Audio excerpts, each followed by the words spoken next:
Hello, muri iyi video tugomba turabe ingene ushobora kuverifya telefone yawe yuko irimo M-Kopa canke ugomba kuyigura ukabiverifya, okay? Uraza muri paramètre, ugiye muri paramètre uca uja kuraba muri system, uca uraba system update, right?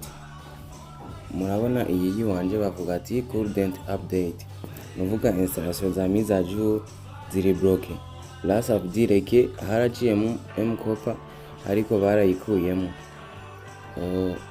baca babloka mise à jour kugira ngo nisubire kwigira mise à jour ngo M-Kopa isubiremo. Ikindi ushobora kuraba ni bayita build number, okay? Uraza ukaraba ngaha murabona yuko ari ngaha build number, ukayifyondako ukaraba, right?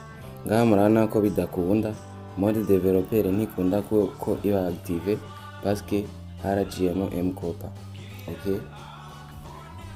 Contrairement ni ziba zitarimo M-Kopa ingenda bereke uko bica bigenda, okay?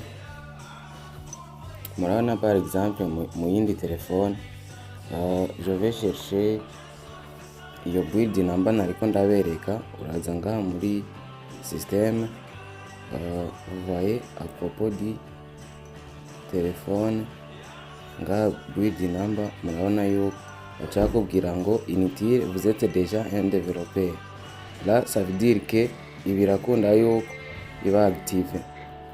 So ngaha naho software update naho nyene murabona yuko birakunda update na